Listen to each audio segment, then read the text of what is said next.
तो आइए दोस्तों, आज जानते हैं एनर्जी के बारे में। ये वही एनर्जी है जो आपको बूस्ट पीने से आती है। वो बोलते हैं ना, boost is the secret of my energy. तो वैसे ही आज देखते हैं एनर्जी के बारे में। तो एनर्जी होती क्या है? एनर्जी होती है कैपेसिटी। कैपेसिटी किस बात की? किसी काम करने की कैपेसिटी। अभी देखिए, आपने अच्छी पढ़ाई नहीं की तो बाद में आपको ऐसा माने कि खड्डा खोदने जाना पड़ेगा पावड़ा लेके, ठीक है। तो पावड़ा लेके खड्डा खोदने को जाने के लिए आपको घर से खाना खा के जाना पड़ेगा। खाना खा के जाओगे तब आप एक खड्डा खोदोगे। तो कितना खड्डा खोद सकते हैं ये आपकी कैपेसिटी पे डिपेंड करता है कि आपका स्टेमिना कितना है, आपके पास एनर्जी कितनी है। तो वही है कि एक कैपेसिटी ऑफ डूइंग वर्क, कि आप में कितना कैपेसिटी है, इसी को बोलते हैं एनर्जी। तो आइए आइए जानते हैं कि बिगेस्ट सोर्स ऑफ एनर्जी क्या है। तो बिगेस्ट सोर्स ऑफ एनर्जी ये है सन। क्यों है? क्योंकि देखिए, अपने पृथ्वी पे जो भी चलता है, जो भी biological chemical all the reactions no, everything जो भी हो रहा है हमारे पृथ्वी पे, ये सब सूर्य की वजह से हो रहा है। हम लोग जो खाना खा रहे हैं वो भी सूर्य की वजह से हो रहा है। अब आप बोलेंगे कि सूरज की वजह से हम लोग कैसे खाना खा खा रहे हैं, तो आप थोड़ा देखिए। फोटोसिंथेसिस क्यों होता है? वो ओनली सनलाइट के प्रेजेंस में ही होता है।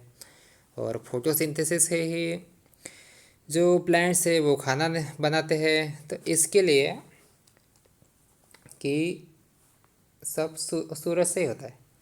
तो हमारी ज़्यादा से ज़्यादा एनर्जी हमें सन से ही मिलते हैं, सूर्य से ही मिलते हैं। और बाकी जो थोड़ी बहुत एनर्जी बची है वो आती है एटम के न्यूक्लियस से, या फिर पृथ्वी के भीतर जो लेयर्स है उससे, या फिर टाइड से भी आती है। टाइड से भी देखिए कि उससे भी पावर जनरेट की जाती है। और पृथ्वी के अंदर भी बहुत सारी एनर्जी भरी है, और एटम के न्यूक्लियस में भी बहुत एनर्जी भरी रहती है। न्यूक्लियर पावर प्लांट वगैरह उसी के बेस पे चलते रहते हैं, ठीक है। तो देखिए, amount of energy possessed by a body is equal to amount of work it can do. ये मतलब ये कहना क्या चाहते हैं यहाँ पे कि एक बॉडी के अंदर में जितनी एनर्जी रहेगी उतना ही वो काम कर सकेगा। मतलब energy is directly proportional to work. जितनी ज़्यादा एनर्जी उतना ज़्यादा वर्क होगा। और क्या है? Working body loses energy, body on which work is done gains energy. मतलब ये क्या कहना चाहता है कि आप काम कर रहे हो, तो काम कर रहे हो, आप मेहनत कर रहे हो तो आपकी एनर्जी कम होगी, पर आप जो काम कर रहे हो उसकी एनर्जी ज़्यादा होगी। मतलब देखिए, अभी मम्मी खाना बना रही है, तो खाना बनाते बनाते मम्मी बेचारी थक जाएगी, उसकी एनर्जी कम हो जाएगी। पर जो खाना बन रहा है उसकी पहले एनर्जी कुछ नहीं थी, पर खाना बनने के बाद उसकी एनर्जी ज़्यादा हो जाएगी, वो एनर्जी गेन कर लेगा। तो यही होता है वर्क में, एक की एनर्जी ट्रांसफ़र होती है। वो एक लॉ है, आपको अभी पता नहीं होगा बट शायद आगे पता चले। Law of thermodynamics. मतलब ये क्या है कि एनर्जी कभी क्रिएट नहीं की जा सकती और ना ही कभी डिस्ट्रॉय की जा सकती। एनर्जी हमेशा रूप बदलती रहती है गिरगिट की तरह, एक फॉर्म से दूसरे फॉर्म में। और जैसा कि आपको पता पता नहीं होगा एक्चुअली, तो एनर्जी क्या है? एक स्केलर क्वांटिटी है, ओके। और वर्क क्या था? वर्क भी थोड़ी देर पहले पढ़ा था, वो भी एक स्केलर क्वांटिटी थी। और एनर्जी भी एक स्केलर क्वांटिटी है। और ऐसा यूनिट क्या है एनर्जी का? इसका भी जूल है, और वर्क का भी जूल था। और उसका बड़ा यूनिट तो बाद में किलो जूल रहता है, थोड़ा ज़्यादा बड़ा यूनिट। एक किलो जूल में कितना जूल आता है? 1000 जूल। आप ये किलो का याद रखिए, किलो मतलब उसको 1000 पे से मल्टीप्लाई करने का। ए भी देखिए, 1 ग्राम रहता है, 1 ग्राम को बाद में अगर 1000 ग्राम रहा तो फिर क्या होता है? 1 किलो। तो वैसे ही किलो मतलब 1000 से मल्टीप्लाई करने का डायरेक्ट। ओके, पता चल गया कि इसका यूनिट क्या है? जूल।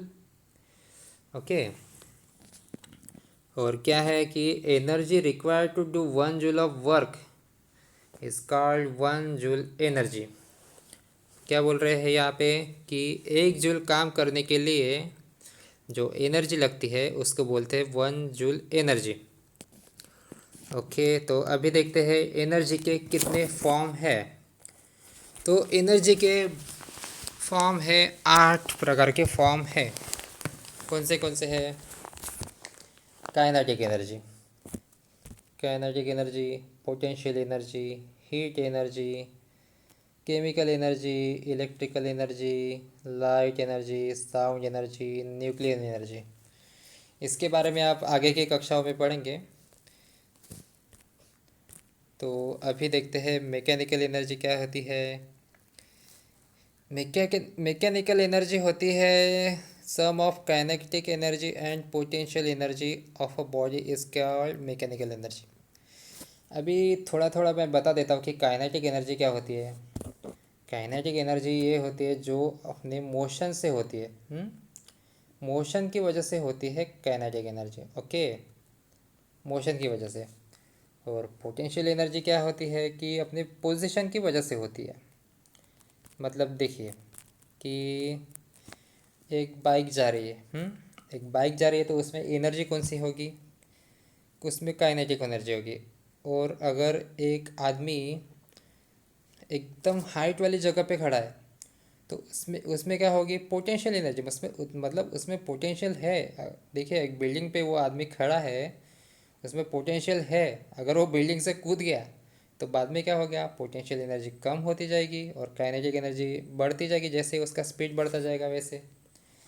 सो ये होता है काइनेटिक एंड पोटेंशियल एनर्जी। और ये दोनों के सम को क्या बोला जाता है? Mechanical energy. Okay, so the energy possessed by a body on account of its motion or position is called mechanical energy। या तो वो मोशन में रहे या फिर उसकी पोजीशन की वजह से उसके अंदर एनर्जी रहे, उसको हम बोलते हैं मैकेनिकल एनर्जी। और काइनेटिक एनर्जी तो बोला है कि अभी बताया, energy of body due to its motion, ये और तो उसको बोलते हैं काइनेटिक एनर्जी। उसके एग्जांपल है कि cricket ball, moving cricket ball, moving water, moving bullet, दौड़ती हुई हवाएं, चलती हुई हवाएं, चलती हुई कार, दौड़ता हुआ एथलीट और रोलिंग पत्थर। ये सब क्या है? Kinetic energy. क्योंकि इन सब में आप एक बात कॉमन है, इनमें क्या कॉमन है? मोशन। सभी में मोशन है, कोई रेस्ट में नहीं है, सभी में मोशन है। इसके लिए क्या है? ये सब काइनेटिक एनर्जी के एग्जांपल है। और देखिए क्या है, kinetic energy is directly proportional to mass and square of velocity. Kinetic energy क्या है? काइनेटिक एनर्जी, काइनेटिक एनर्जी क्या है? एक directly proportional to mass and square of velocity. Okay, तो ऐसा है, जितना ज़्यादा उसका मास रहेगा उतनी ज़्यादा उसमें काइनेटिक एनर्जी रहेगी, और जितनी ही ज़्यादा उसकी वेलोसिटी रहेगी उतनी ज़्यादा उसमें काइनेटिक एनर्जी रहेगी। ओके, तो काइनेटिक एनर्जी का फॉर्मूला क्या होता है? देखिए उसका फॉर्मूला ये होता है, ये सब डेरिवेशन वगैरह हमारा कुछ काम का है नहीं, डायरेक्ट सीधा जाते हैं फार्मूला। और फार्मूला ये है काइनेटिक एनर्जी का। Kinetic energy is equal to half m v square. M क्या है? मास। ओके, एम है मास और वी क्या है? वेलोसिटी, वेलोसिटी का स्क्वायर।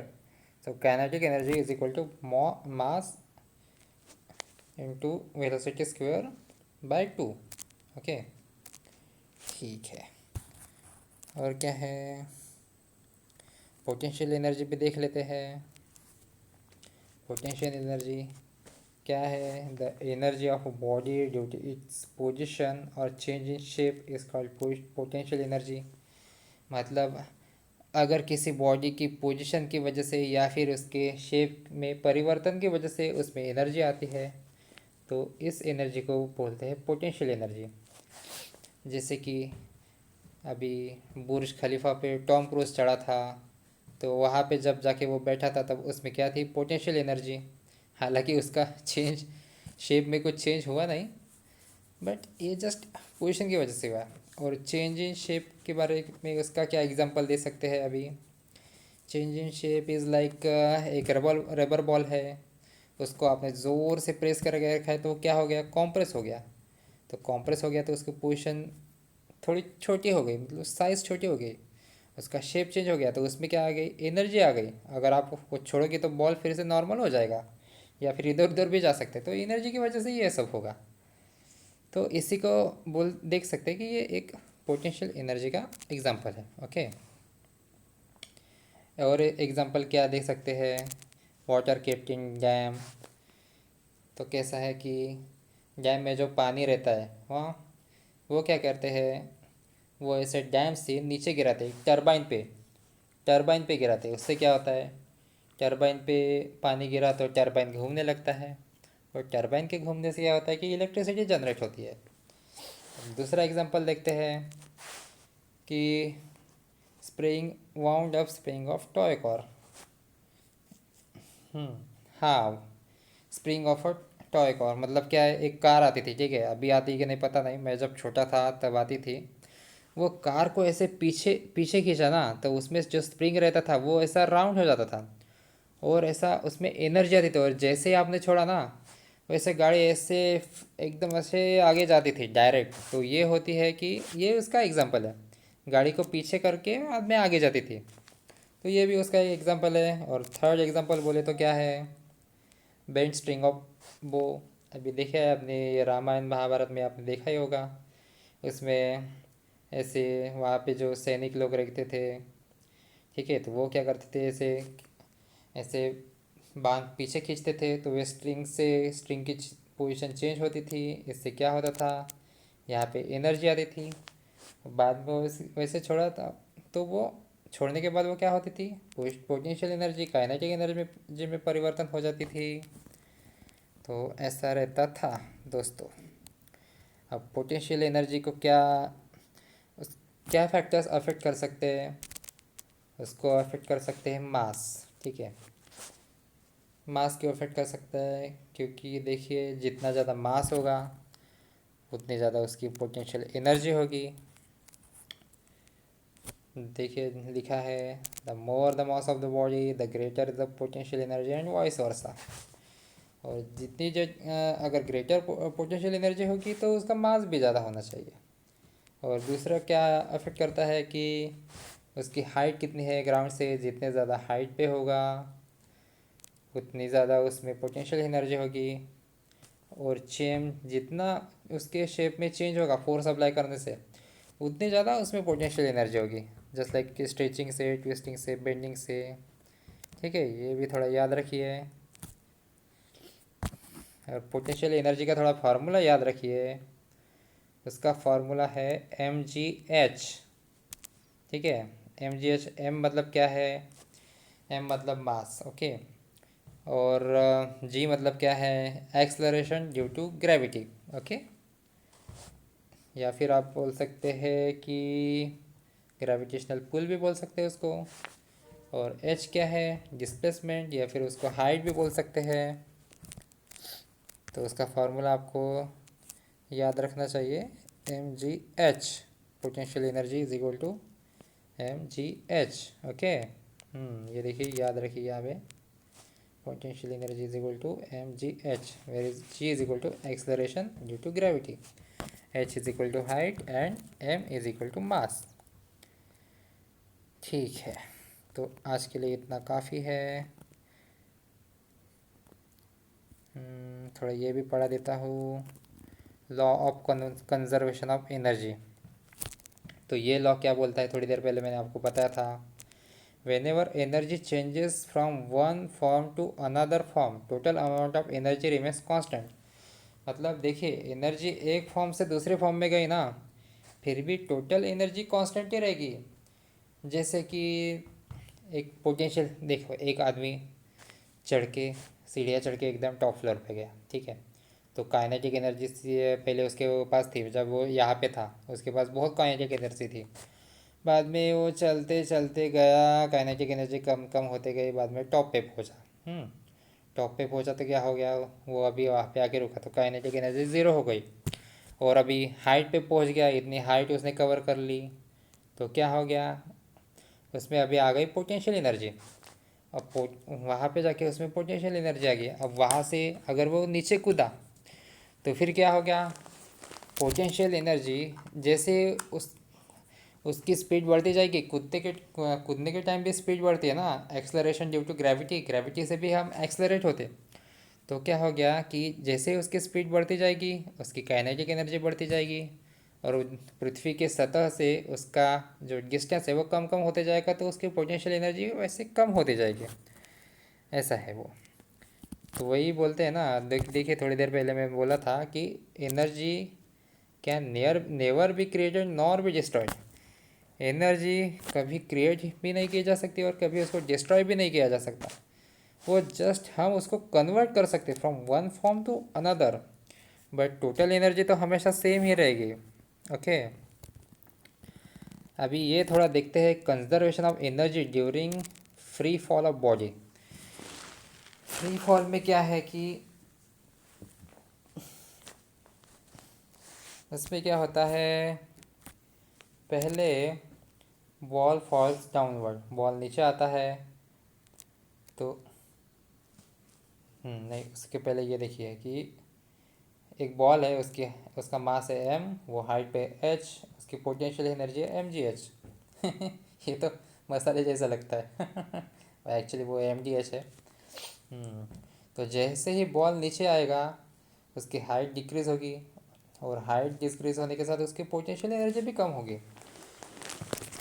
और काइनेटिक एनर्जी ज़ीरो थी जब वो ऊपर था, हाइट पे था, पर जैसे ही वो नीचे आने लगा तो उसकी काइनेटिक एनर्जी बढ़ने लगी और पोटेंशियल एनर्जी कम होने लगी।